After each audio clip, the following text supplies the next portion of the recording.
I'm Ben, this is my channel, and welcome back. So, we left off last week taking the whole engine out of the car and inspecting the damage of our failed lifter that wiped out the cam in my 98 Pontiac Trans Am. It's pretty devastating to me right now. To add insult to injury, the essentially project car that I've been trying to fix up for my little brother is now my daily, and on the way out here, it decided to overheat, and now the ignition system that I just completely replaced isn't working. I'm not really sure what to do there. I feel like I should be working on what is currently the daily, but the reality is I have no idea what it's going to take to fix that. And if I can just progress this LS2 project, I know I can have that up and running in 2 weeks essentially. So I'm going to take a moment right now. I'm going to pull off the front cover, I'm going to remove the camshaft, and I'm going to have all the access I need to hopefully repair that lifter bore enough to where I feel confident to reassemble with new parts so I can get that car up and running. So let's get to it, but before we do, take a moment to hit the like button and give me a subscribe so you can keep up with all these projects. All right, let's get to it.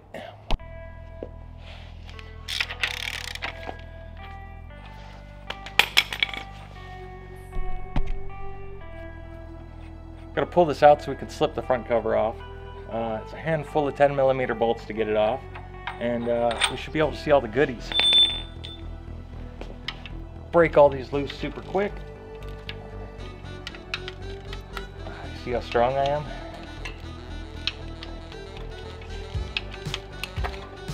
That one hurt. I put this engine together about 2 years ago, and it's basically been a trooper, which is amazing because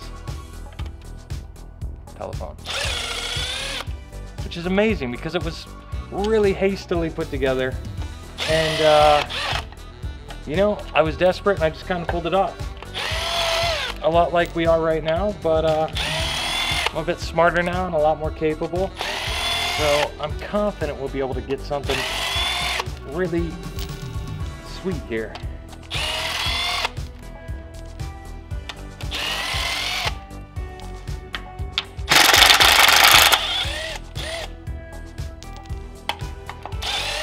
I hope I took the oil out.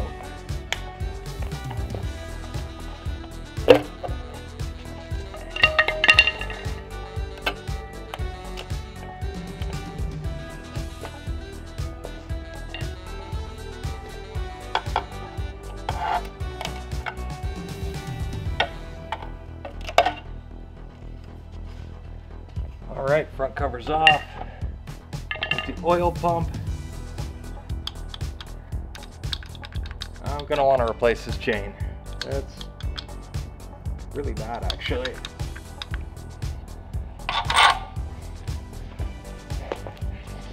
Okay, so it's really tempting to just go in there and rip the camshaft right out, but I'm gonna show you why we don't want to do that just yet. Take just a moment, set everything up so your number one's a TDC and all your cam marks are in the right place. You want to mark everything up to just make it that much easier to reassemble. Because with the oil pump on, it's hecka difficult. Okay, it's not that bad. But if you've never done it, it can be quite difficult to get everything in time. Now that I think about it, I've already said I'm going to replace the chain, and all of that's stupid because I'm going to take all this off anyway. But right there where TDC are dots at the bottom, it's a good point to mark everything. But I'm just going to rip it apart.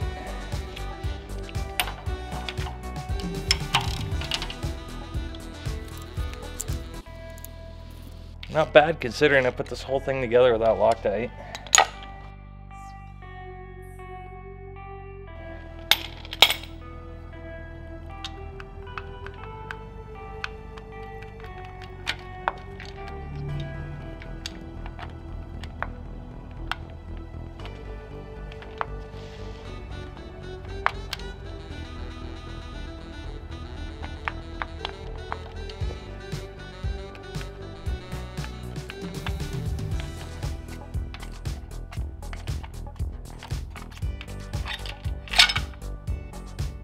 Awesome.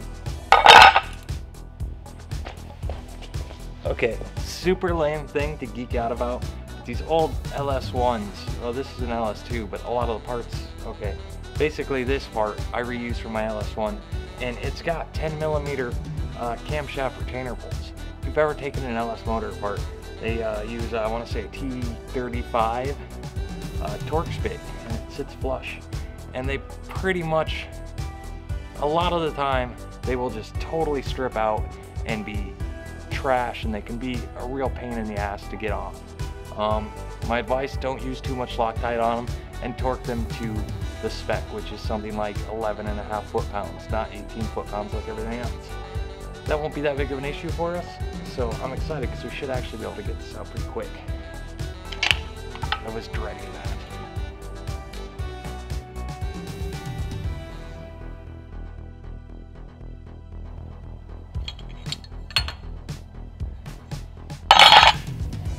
Okay, everything looks in order.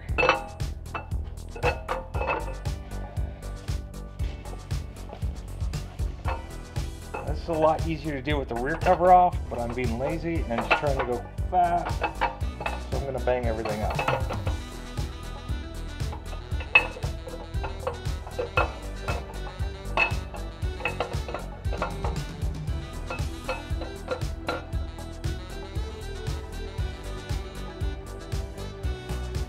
Okay, so right there, you can see our bad lifter. Right there, you can see our bad cam lobe. This is terrible. This is garbage. But this doesn't look nearly as bad as some other ones I have pulled out, where they're totally gone, especially working on Hemi motors, which are just notorious for wiping out lifters. And so that's a shame. I like this cam, but now we should have all the room we need to actually get in there and work on this lifter more. So let's check it out. Expensive piece of garbage. So I've mentioned the damage to this lifter bore a few times now. There's just no good way to stick the camera in there to get you guys an angle on it so you can see what I'm talking about. So I had an idea. I have this really neat little bore scope, and I think I can probably show you some of what's going on with that.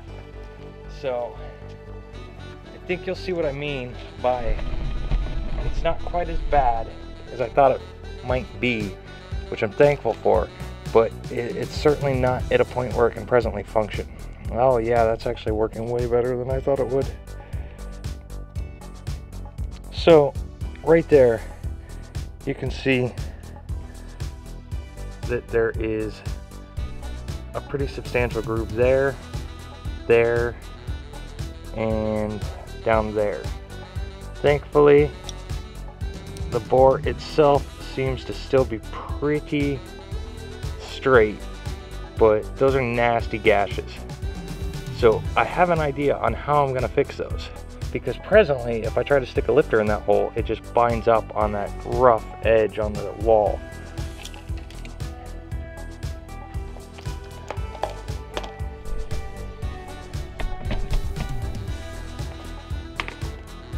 What I have for doing this work, I have a test lifter that is good that I've put this blind hole puller on, so it gives me a lot of ability to articulate up and down. I have a fairly fine jeweler file, or a machinist file, which should be able to knock that out without being insanely way too rough on everything. And then I have this brake cylinder hone that I think I can just kind of go over everything and give it a clean final finish to get it ready to go. And once I feel good about it, I'll oil up this lifter and stick it in there and see if I can get it to slide well. I'm pretty optimistic. And just in case you guys haven't seen it, go back and watch the last video, but here is the lifter that actually failed. Okay, we've got a bit of focus there. There's cracks along here where this roller was actually forced out the side of the lifter housing. So it is no good, but also the bearing surfaces on each side have failed, and it is pushed out, and you can actually see just a little bit where it was touching the block itself. And of course this thing moves all over the place, super sloppy. So, forget that.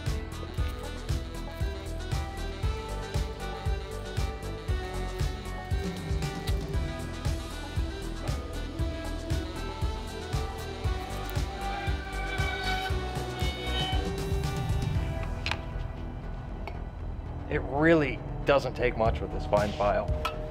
I'm thankful I have it.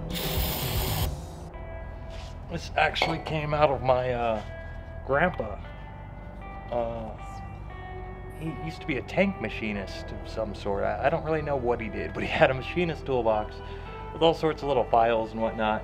And over the years, I've kind of picked through it, but they've got me out of a few pinches. I think we've already knocked down most of the high spots. Seems pretty good.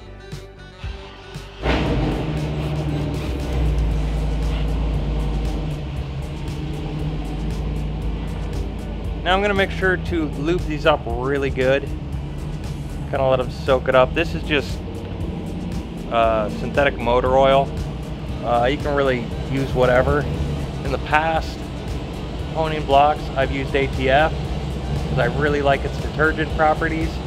Sorry about the noise. This is an active shop. It's actually a really cool project. It's a LS2 swap Jeep Wrangler.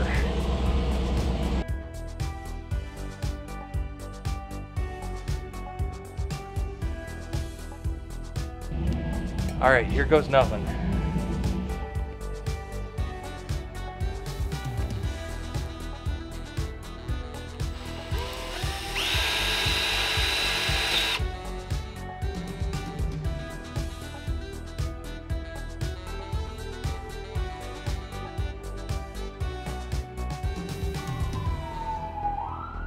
It's looking pretty good. Something I really like about these, I'd say generally I prefer to use a ball hone, but these expandable hones with the stones are really sweet because a ball hone will cover up all your imperfections in the bore and it'll just look absolutely perfect. Any low spots or high spots, this won't be able to touch that because the stones are all even. So you won't run into the illusion of things being better than they are, which when making repairs like this is really useful.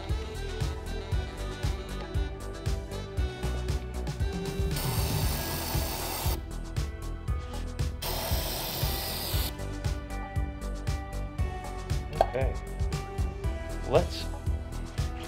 now that we've made a couple passes through here, let's try and stick our good lifter in and just see if it binds it.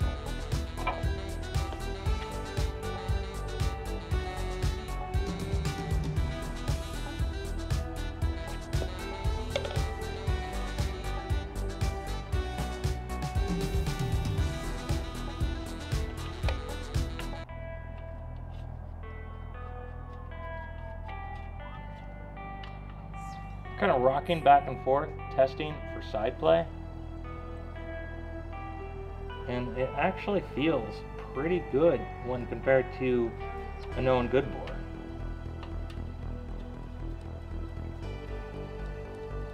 I think that's money, guys.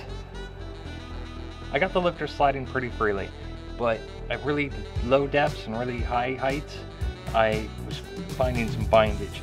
So I slid the cam back in, kind of turn it over, so I'd have an idea of what a realistic range of what the lifter was operating in. And now that I have that in there, even though it's damaged, it's still pretty accurate, and I can see that it slides up and down on the cam without any issue. It's only moving a little bit, so it doesn't take a lot. I feel in a pretty good place about that repair. So I'm going to clean it up. I'm going to show you what I did with the bore scope one more time. And then we're going to go home and order parts to get this mighty beast back together. That's a huge weight off of me. I was tripping. I was really worried about this because needing a new block, at that point you basically need a whole new engine. And that was just amount of ordeal I did not want to go through for this. So what we're doing at this point is basically a cam job and putting it back together and having our Trans Am again. Okay, yes. The surface of the board is fairly polished now. You still see the spots where it was hanging up before, but like I said, these stone hones don't mask any of the damage, only fix the area that's fixable. So that is about what we're looking at now, and it's super shiny, so it's even harder to see now, but I feel pretty confident it's going to work. Thankfully, all the damage is very on the side, so it shouldn't be loaded up too bad in that direction. Totally smooth to the touch now. The spot where most of the failure on the lifter was a spot that wasn't supposed to be poking out anyway, so the fact that there's some gouges there, I don't think will make too much of a difference. I'm running a Millions 10296 oil pump, which is high pressure, high volume. It should hopefully make up for some of the additional seepage of oil in that particular bore. And yeah, I'm gonna pull off the pan, rear cover, maybe pull out the rotating assembly. I'm gonna thoroughly clean everything because I've introduced fine metal particles all over the engine at this point. So it's gonna all get cleaned, and I'm going to order all new parts. Well, as few new parts as necessary to get this up and going again. And then we'll put it back in and we will do some parties. Donuts, maybe some runs, a dyno, because it's all going to need to be tuned with the new camshaft. So there's a lot more to come with this. We dodged a bullet. So thanks for sticking around and watching me do this. Please like and subscribe. Definitely keep up with me. Definitely like and subscribe. Keep up with me, and I'll keep grinding on this, guys. And hopefully you'll learn something. I don't even know what I'm saying. You know what, guys? I'll see you next time. Come hang out.